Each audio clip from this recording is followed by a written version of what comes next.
प्रभु के नाम ਨੂੰ महिमा ਤੇ ਉਸ ਦੇ ਨਾਮ ਨੂੰ ਜਲਾਲ ਮਿਲੇ। ਮਸੀਹ ਦੇ ਵਿੱਚ ਸਾਰੇ ਭੈਣ ਭਰਾਵਾਂ ਨੂੰ ਜੈ ਮਸੀਹ ਦੀ। मैं परमेश्वर का धन्यवाद करती हाँ अज के समय के लिए जो परमेश्वर ने मैंने समा दिता कि मैं तुहाडे सबना दे नाल अपने जीवन की गवाही नूं सांझा कर सकां। मेरा नाम किरण है और मैं पंजाब की रहन वाली हाँ। मैं एक नॉर्मल क्रिश्चन फैमिली तो या कह सकते हैं कि एक नॉर्मल मसीह परिवार तो बिलोंग करती हाँ। तो साडे सबना दे जीवन दे विच इवें दा परमेश्वर ने कोई ना कोई काम किया होंदा वा जिस दे नाल साडा जीवन बदल जाता है। असीं कह सकते हैं कि साडा मन बदल जाता वा। असीं अपनी पुरानी जिंदगी नूं छड्ड के एक नवीं जिंदगी दे विच पैर रख लेने कि जिस दे नाल असीं परमेश्वर दे विच वाधे जाते हैं। परमेश्वर दे नाल साडा एक रिश्ता बन जाता है। तो उस प्रकार उसनूं असीं कह सकते हैं कि साडे जीवन की गवाही है जिस दे द्वारा कि जिस काम के द्वारा या वचन के द्वारा परमेश्वर ने साडे जीवन को बदलिया होवे अते असीं परमेश्वर दे विच अगे वधे होवांगे। सो वही गवाही जो मेरे जीवन की गवाही है जिसने मेरे परिवार नूं मेरे जीवन को बदलिया मैं तुहाडे सबना दे नाल सांझी करन चाहांगी कि मेरे मम्मा जो सीगे वो मेरे जीवन की गवाही मेरे मम्मा के जीवन तो स्टार्ट होंदी है कि मेरे मम्मा एक नॉन क्रिश्चन फैमिली तो बिलोंग करते सीगे, परिवार तो बिलोंग करते सीगे। ते जद वो मेरे साडे परिवार दे विच आए ब्याह करवा के तो उन्होंने मतलब कि दुष्ट आत्मा के द्वारा वो सीगे जकड़े हुए सीगे। ते मेरे जेडे नानके कहते हैं कि है ना भी उन्होंने किसी ने जादू टोना किया सीगा जिवें किसी अंधविश्वास के विच बिलीव करते हैं। तो उवें दे सीगे कि वो अंधविश्वास के विच बिलीव करते सीगे ते उन्होंने सीगा कि मेरे मम्मा ते किसी ने जादू टोना किया होया इस करके वो कि जेडे दुष्ट आत्मा उन्होंने द्वारा जकड़े हुए आ। ते मेरे पापा ने इवन दो असी जे सीगे मैं जिवें तुहानूं दस्सिया कि असी एक नॉर्मल क्रिश्चन फैमिली तो बिलोंग करते हैं कि साडा सीगा कि असी सिर्फ संडे दे संडे चर्च जाना है कि बाकी परमेश्वर किवें जीवन को बदलदा वा, परमेश्वर चमत्कार कर सकदा या परमेश्वर चंगिया कर सकदा, ये चीज़ां दे विच साडा ज़्यादा विश्वास नहीं सीगा। वो सिर्फ ये चीज़ मानते सीगे लाइक ड्यूटी सीगी साडी कि असी संडे नूं चर्च आना वा बाद विच घरे चले जाना। बस ये सीगा कि एक नॉर्मल मसीह परिवार सीगा साडा। तो मेरे पापा ने भी इस गल ते यकीन किया कि है ना भी तो उन्होंने काफ़ी जगहों ते मम्मा नूं लैके गए कि काफ़ी बाबियां ते लैके गए, पीरां ते लैके गए कि किते ना किते मेरे मम्मा नूं छुटकारा मिल जे। उस दे पिछे उन्होंने काफ़ी ज़्यादा पैसे भी लगाए तो पर मेरी मम्मा नूं कितों भी छुटकारा नहीं मिलिया, कितों भी चंगियाई ना मिली। तो हर की जिवें कह लें कि बस सारे रस्ते बंद आ, हुण कोई दरवाज़ा नहीं। पर जिवें असीं हुण एज अ क्रिश्चन बिलीवर असी एज अ विश्वासी असी कह लें कि हाँ परमेश्वर बंद रस्तियां भी खोल दिंदा है या बंद दरवाज़ियां भी खोल दिंदा। जिथे साडे लई एक दरवाज़ा बंद हुंदा उत्थे साडे लई 7 दरवाजे की खोल जाते हैं जब असी मसीह दे विच आ जाने। तो फिर मेरे मम्मा ने की किया कि उन्होंने जो पता लग गया कि कुछ नहीं होने वाला उन्होंने फिर चर्च आना शुरू किया, दुआवां प्रार्थनावां खुद करनी शुरू की। फिर परमेश्वर के दासां तो भी घर बुलवा के भी प्रार्थना होंदी रही। चर्च दे विच भी वो डेली मॉर्निंग प्रार्थना करन आते सीगे। तो हौली हौली परमेश्वर ने मेरी मम्मी की जिंदगी नूं बदलना शुरू कर दिता। मेरी मम्मा की जिंदगी एकदम बदल गई। वो प्रार्थना दे विच अगे वधदे गए। उस तो बाद मतलब कि मेरे मम्मा पापा ने होर किते जगहों ते या बाबियां ते जाना भी एकदम बंद कर दिता क्योंकि उस समय उन्होंने जीवन दे विच विश्वास आ गया कि हाँ मेरा परमेश्वर जिन्हें मैनू चंगा किया आ, सिर्फ मैं उस दे राह ते ही चलना आ। ये सब कुछ मैं अपने अखां दे नाल हुंदे वेख्या वा। तो उस तो बाद अगर मैं अपने जीवन दे आवां कि मेरे जीवन को परमेश्वर ने किवें बदलिया, मैं किवें परमेश्वर दे विच आई। तो उस समय मैं 9th क्लास दे विच सीगी, 9वीं जमात विच पढ़दी सीगी ते मैं होस्टल दे विच पढ़दी सी। तो रात के समय रात के खाने का टाइम सीगा 7:30 के करीब जो मतलब कि मेरे एकदम सिर दर्द बहुत ज़्यादा मतलब कि सिर भारी होना शुरू हो गया, बहुत ज़्यादा दर्द होने लग पई। तो मैं अपने बैड पर लेट भी मैं रोन लग पई कि मेरे सिर दर्द हो गया। तो उस तो बाद मैनू कुछ नहीं पता की होया कि नहीं। लाइक मैं काफ़ी उच्ची मैं जिद्दां सुनिया बाद में कि काफ़ी उच्ची चलाना शुरू कर दिता। तो उस तो बाद कि मैनू ये पता लगा कि हाँ कि दुष्ट आत्मा ने मेरे ते अटैक किया। तो मेरे वार्डन ने मेरे मम्मा होना नूं बुलाया। फिर वो रात ही आई थिंक सो 11 11:30 का टाइम सीगा, उदों मेरे मम्मा होनी आए। फिर वो मैनू वापस घर लैके आए तो मैनू उदों कुछ भी होश नहीं सीगी। ਤੇ ਬਾਅਦ ਵਿੱਚ ਉਸ ਰਾਤ ਵੀ ਸਾਡੇ ਘਰ ਪ੍ਰਾਰਥਨਾ ਹੋਈ। ਅਗਲੇ ਦਿਨ ਵੀ ਜਦ ਮੈਂ ਉੱਠੀ ਤਾਂ ਮੈਂ ਪੁੱਛਿਆ ਵੀ ਸੀਗਾ ਕਿ ਕੀ ਹੋਇਆ, ਉਹਨਾਂ ਨੇ ਕੁਝ ਨਹੀਂ ਦੱਸਿਆ।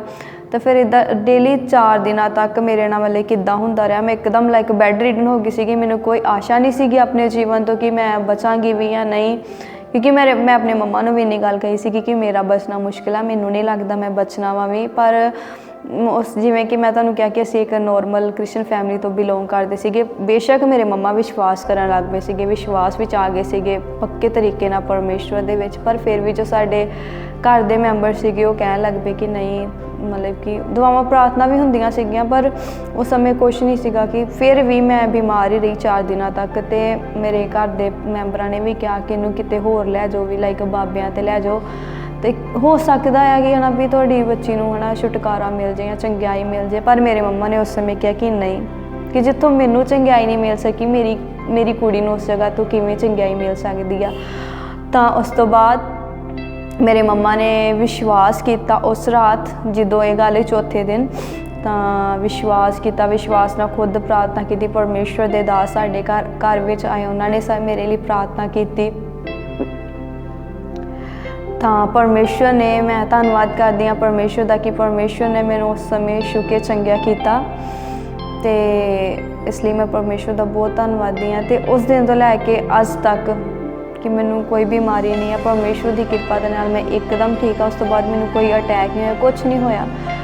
ਸਿਰਫ ਇੱਕ ਵਿਸ਼ਵਾਸ ਦੇ ਕਾਰਨ ਪਰਮੇਸ਼ਵਰ ਨੇ ਜੋ ਮੇਰੇ ਮੰਮਾ ਨੇ ਵਿਸ਼ਵਾਸ ਕੀਤਾ ਸੀਗਾ ਪਰਮੇਸ਼ਵਰ 'ਤੇ, ਉਸ ਵਿਸ਼ਵਾਸ ਦੇ ਦੁਆਰਾ ਪਰਮੇਸ਼ਵਰ ਨੇ ਮੈਨੂੰ ਚੰਗਿਆ ਕੀਤਾ, ਇਹ ਮੈਂ ਵਿਸ਼ਵਾਸ ਕਰਦੀ ਹਾਂ। ਤਾਂ ਉਸ ਤੋਂ ਬਾਅਦ ਮੈਂ ਕਿਵੇਂ ਪਰਮੇਸ਼ਵਰ ਦੇ ਵਿੱਚ ਆਈ ਕਿ ਮੈਂ ਉਸ ਤੋਂ ਬਾਅਦ ਮੈਂ ਪ੍ਰਾਰਥਨਾ ਕਰਨੀ ਸ਼ੁਰੂ ਕੀਤੀ, ਮਤਲਬ ਕਿ ਪਰਮੇਸ਼ਵਰ ਦੇ ਵਚਨਾਂ ਦੇ ਵੱਲ ਧਿਆਨ ਦੇਣਾ ਸ਼ੁਰੂ ਕੀਤਾ। ਆਪਣੀ ਜ਼ਿੰਦਗੀ ਨੂੰ ਇੱਕਦਮ ਪੂਰੀ, ਮਤਲਬ ਕਿ ਜਿਵੇਂ ਅਸੀਂ ਕਹਿ ਸਕਦੇ ਕਿ ਜੋ ਵਚਨ ਸੀਗੇ ਐਗਜ਼ੈਕਟ ਉਵੇਂ ਆਪਣੀ ਜ਼ਿੰਦਗੀ ਨੂੰ ਨਹੀਂ ਮੈਂ ਬਣਾਇਆ, ਕਿਉਂਕਿ ਬਹੁਤ ਮੁਸ਼ਕਿਲ ਆ ਅਗਰ ਮੈਂ ਕਹਾਂ ਤਾਂ ਪਰ ਫਿਰ ਵੀ ਮੈਂ ਕੋਸ਼ਿਸ਼ ਕੀਤੀ ਪਰਮੇਸ਼ਵਰ ਦੇ ਵਿੱਚ ਆਉਣ ਦੀ, ਮਤਲਬ ਉਹਦੇ ਵਚਨਾਂ ਨੂੰ ਮਤਲਬ ਇੱਕ ਸੀਰੀਅਸ ਤਰੀਕੇ ਦੇ ਨਾਲ ਪਰਮੇਸ਼ਵਰ ਦੇ ਵਚਨਾਂ ਦੇ ਉੱਤੇ ਚੱਲਣ ਦੇ ਲਈ ਮੈਂ ਪੂਰੀ ਕੋਸ਼ਿਸ਼ ਕੀਤੀ। ਫਿਰ ਹੌਲੀ ਹੌਲੀ ਮੈਂ ਵੀ ਵਿਸ਼ਵਾਸ ਦੇ ਵਿੱਚ ਵੱਧਦੀ ਗਈ, ਪ੍ਰਾਰਥਨਾ ਦੇ ਵਿੱਚ ਵੱਧਦੀ ਗਈ। ਤਾਂ ਉਸ ਤੋਂ ਬਾਅਦ 12th ਕਲਾਸ ਤੋਂ ਬਾਅਦ 12ਵੀਂ ਤੋਂ ਬਾਅਦ ਪਰਮੇਸ਼ਵਰ ਨੇ ਮੈਨੂੰ ਇਹ ਮੌਕਾ ਦਿੱਤਾ ਕਿ ਮੈਂ ਵਚਨਾਂ ਨੂੰ ਪੜ੍ਹਨ ਦੇ ਲਈ ਬਾਹਰ ਜਾਵਾਂ ਕਿਤੇ, ਲਾਈਕ ਮੈਂ ਕੇਰਲ ਦੇ ਵਿੱਚ ਗਈ ਅਤੇ ਉੱਥੇ ਮੈਂ ਆਪਣੀ ਬਾਈਬਲ ਸਟੱਡੀ ਕੰਪਲੀਟ ਕੀਤੀ। ਔਰ ਉੱਥੇ ਮੈਂ ਗਈ +2 ਤੋਂ ਬਾਅਦ, ਅਜੇ ਮੇਰਾ 1.5 ਸਾਲ ਸੀਗਾ ਕਿ 1.5 ਸਾਲ ਮੇਰਾ ਕੰਪਲੀਟ ਹੋ ਗਿਆ ਸੀਗਾ ਸਟੱਡੀਜ਼ ਦਾ। ਤਾਂ ਉਸ ਤੋਂ ਬਾਅਦ ਮੇਰੇ ਮੰਮਾ ਬਿਮਾਰ ਹੋ ਗਏ। ਤਾਂ 3 ਜਨਵਰੀ 2019 ਨੂੰ ਮੇਰੇ ਮੰਮਾ ਦੀ ਡੈਥ ਹੋ ਗਈ। ਅਤੇ ਉਸ ਸਮੇਂ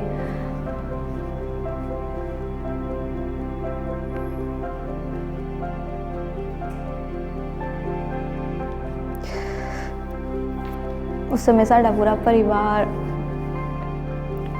ਇੱਕਦਮ ਲਾਈਕ ਅਸੀਂ ਪੂਰੇ ਬਲੈਂਕ ਹੋ ਗਏ ਸੀਗੇ, ਟੁੱਟ ਗਏ ਸੀਗੇ ਸਾਨੂੰ।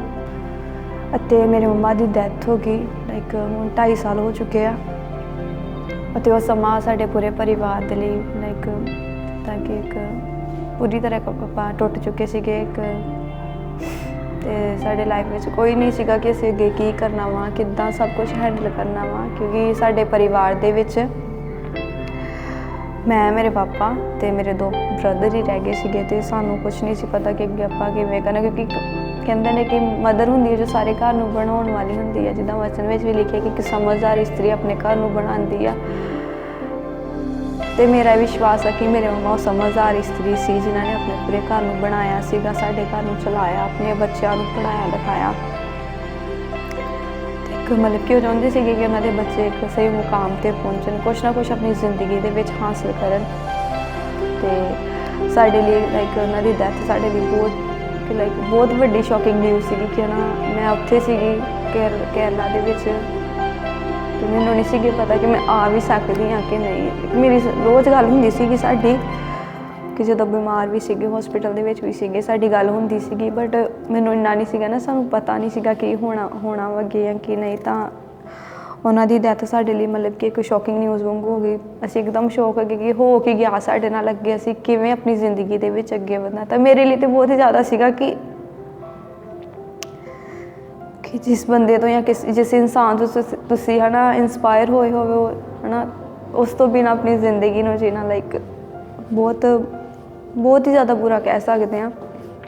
ਇੱਦਾਂ ਹੋ ਗਿਆ ਸੀਗਾ ਅਤੇ ਮੈਨੂੰ ਨਹੀਂ ਸੀ ਪਤਾ ਕਿ ਮੈਂ ਵਾਪਸ ਆਪਣੀ ਉਸ ਤੋਂ ਬਾਅਦ ਮੈਂ ਆਈ ਅਤੇ ਹਾਂਜੀ ਉਸ ਤੋਂ ਬਾਅਦ ਮੈਂ ਆਈ ਤਾਂ ਅਸੀਂ ਮਤਲਬ ਕਿ ਮੈਨੂੰ ਨਹੀਂ ਸੀਗਾ ਪਤਾ ਕਿ ਮੈਂ ਵਾਪਸ ਜਾ ਵੀ ਸਕਦੀ ਹਾਂ ਕਿ ਨਹੀਂ, ਲਾਈਕ ਆਪਣੀ ਸਟੱਡੀ ਦੇ ਲਈ ਕੰਟੀਨਿਊ ਕਰਨ ਦੇ ਵਿੱਚ ਕਿ ਮੈਂ ਕੰਟੀਨਿਊ ਕਰਨੀ ਵੀ ਹੈ ਕਿ ਨਹੀਂ। ਮੈਂ ਸੀਗਾ ਕਿ ਮੈਂ ਮਤਲਬ ਕਿ ਮੈਂ ਆ ਗਈ ਹਾਂ, ਹੁਣ ਮੈਂ ਨਹੀਂ ਜਾਣਾ। ਆਪਣੀ ਫਰੈਂਡ ਨੂੰ ਮੈਂ ਬੈਗ ਪਿੱਛੇ ਬੋਲਤਾ ਸੀਗਾ ਕਿ ਤੂੰ ਬਸ ਮੇਰਾ ਸਮਾਨ ਵਗੈਰਾ ਪੈਕ ਕਰਕੇ ਰੱਖੀ, ਮੈਂ ਹੁਣ ਨਹੀਂ ਆ ਸਕਦੀ। ਪਰ ਉਸ ਸਮੇਂ ਮੇਰੇ ਪਾਪਾ ਨੇ ਕਿਹਾ ਕਿ ਨਹੀਂ, ਮੈਂ ਆਪਣੀ ਕੁੜੀ ਨੂੰ ਪੜ੍ਹਾਉਣਾ ਵਾ, ਭਾਵੇਂ ਉਹ ਬਾਈਬਲ ਸਟੱਡੀ ਹੀ ਕਰ ਰਹੀ ਆ, ਮੈਂ ਵਾਪਸ ਭੇਜਣਾ ਆ। ਤਾਂ ਉਸ ਤੋਂ ਬਾਅਦ ਮੈਂ ਲਗਭਗ 10-12 ਦਿਨ ਬਾਅਦ ਮੈਂ ਵਾਪਸ ਗਈ। 10-12 ਦਿਨ ਬਾਅਦ ਉਹਨਾਂ ਦੇ ਮਤਲਬ ਕਿ 20-25 ਦਿਨ ਬਾਅਦ ਮੈਂ ਵਾਪਸ ਗਈ, ਆਪਣੀ ਸਟੱਡੀਜ਼ ਨੂੰ ਕੰਟੀਨਿਊ ਕੀਤਾ। ਪਰਮੇਸ਼ਵਰ ਨੇ ਸਾਨੂੰ ਇੰਨੀ ਹਿੰਮਤ ਦਿੱਤੀ, ਮੈਨੂੰ ਇੰਨੀ ਹਿੰਮਤ ਦਿੱਤੀ ਕਿ ਮੈਂ ਵਾਪਸ ਜਾ ਕੇ ਆਪਣੀ ਸਟੱਡੀਜ਼ ਨੂੰ ਕੰਟੀਨਿਊ ਕਰ ਸਕਾਂ। ਮੇਰੇ ਪਾਪਾ ਨੂੰ ਇੰਨੀ ਹਿੰਮਤ ਦਿੱਤੀ ਕਿ ਹਾਲਾਂਕਿ ਉਹ ਮੈਨੂੰ ਭੇਜ ਸਕਣ, ਕਿਉਂਕਿ ਉਸ ਸਮੇਂ ਸਾਰੀ ਜ਼ਿੰਮੇਵਾਰੀ, ਸਾਰੀ ਰਿਸਪੋਂਸੀਬਿਲਿਟੀ ਆਫਟਰ ਮਦਰ ਨਾ ਮੇਰੇ 'ਤੇ ਆ ਗਈ ਸੀਗੀ ਕਿ ਹਾਂ ਬਈ ਕੁੜੀ ਨੇ ਸੰਭਾਲਣਾ ਵਾ ਘਰ। ਬਟ ਮੇਰੇ ਪਾਪਾ ਨੇ ਇਹ ਚੀਜ਼ ਨੂੰ ਨਹੀਂ ਮੰਨਿਆ। ਉਹਨਾਂ ਨੇ ਕਿਹਾ ਕਿ ਨਹੀਂ, ਮੈਂ ਆਪਣੀ ਬੱਚੀ ਨੂੰ ਮਤਲਬ ਕਿ ਪਿੱਛੇ ਨਹੀਂ ਰਹਿਣ ਦੇਣਾ, ਮੈਂ ਉਹਨੂੰ ਮਤਲਬ ਕਿ ਸਟੱਡੀ ਦੇ ਲਈ ਘੱਲਣਾ ਵਾ। ਫਿਰ ਉਸ ਤੋਂ ਬਾਅਦ ਮੈਂ ਵਾਪਸ ਗਈ ਅਤੇ ਮੈਂ 3 ਸਾਲ ਬਾਅਦ ਵਾਪਸ ਘਰੇ ਆਈ। ਹੁਣ ਮੈਂ ਆਪਣੀ ਬਾਈਬਲ ਸਟੱਡੀ ਨੂੰ ਕੰਪਲੀਟ ਕਰ ਚੁੱਕੀ ਹਾਂ ਅਤੇ ਹੁਣ ਪਰਮੇਸ਼ਵਰ ਦੀ ਕਿਰਪਾ ਦੇ ਨਾਲ ਮੈਂ ਆਪਣੇ ਪਿੰਡ ਦੇ ਵਿੱਚ ਕਲੀਸਿਆ ਦਾ ਜਿਹੜਾ ਸੰਡੇ ਸਕੂਲ ਉਹ ਚਲਾਉਂਦੀ ਹਾਂ ਅਤੇ ਨਾਲ ਹੀ ਮੈਂ ਇੱਕ ਸਕੂਲ ਦੇ ਵਿੱਚ ਟੀਚਰ ਵੀ ਹਾਂ। ਪਰਮੇਸ਼ਵਰ ਨੇ ਮੈਨੂੰ ਇੰਨੀ ਲਾਇਕ ਨਹੀਂ ਹੈਗੀ। ਮੈਂ ਮੰਨਦੀ ਹਾਂ ਕਿ ਸਿਰਫ ਪਰਮੇਸ਼ਵਰ ਦਾ ਹੀ ਦਇਆ ਵਾ, ਪਰਮੇਸ਼ਵਰ ਦਾ ਅਨੁਗ੍ਰਹਿ ਆ ਮੇਰੇ 'ਤੇ, ਮੇਰੇ ਪਰਿਵਾਰ 'ਤੇ, ਕਿ ਪਰਮੇਸ਼ਵਰ ਨੇ ਮੈਨੂੰ ਇਸ ਯੋਗ ਬਣਾਇਆ ਕਿ ਮੈਂ ਸੇਵਕਾਈ ਨੂੰ ਚਲਾ ਸਕਾਂ। ਸੋ ਮੇਰੀ ਤੁਹਾਡੀ ਸਭਨਾਂ ਅੱਗੇ ਗੁਜ਼ਾਰਿਸ਼ ਆ ਕਿ ਤੁਸੀਂ ਜੋ ਸੇਵਕਾਈ ਮੈਂ ਚਲਾ ਰਹੀ ਹਾਂ ਉਸਦੇ ਲਈ ਪ੍ਰਾਰਥਨਾ ਕਰੋ, ਮੇਰੇ ਲਈ ਪ੍ਰਾਰਥਨਾ ਕਰੋ, ਮੇਰੇ ਪਰਿਵਾਰ ਦੇ ਲਈ ਪ੍ਰਾਰਥਨਾ ਕਰੋ, ਪਲੱਸ ਮੇਰੇ ਭਰਾਵਾਂ ਦੇ ਲਈ ਵੀ ਪ੍ਰਾਰਥਨਾ ਕਰੋ ਕਿ ਪਰਮੇਸ਼ਵਰ ਸਾਡੀ ਜ਼ਿੰਦਗੀਆਂ ਨੂੰ ਪਰਮੇਸ਼ਵਰ ਦੇ ਲਈ ਇੱਕ ਜਿੰਦੀ ਗਵਾਹੀ ਬਣਾ ਸਕੇ, ਕਿ ਸਾਡੇ ਜੀਵਨਾਂ ਤੋਂ ਪਰਮੇਸ਼ਵਰ ਦਾ ਨਾਮ ਹੋਰ ਵੀ ਉੱਚਾ ਕੀਤਾ ਜਾਵੇ, ਪਰਮੇਸ਼ਵਰ ਦਾ ਨਾਮ ਜਲਾਲ ਪਾਏ।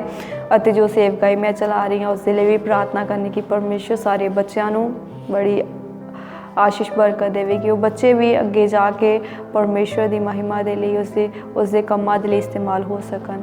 ਸੋ ਮੇਰੇ ਸਭ ਭੈਣ ਭਰਾਵਾਂ ਨੂੰ ਜੈ ਮਸੀਹ ਦੀ।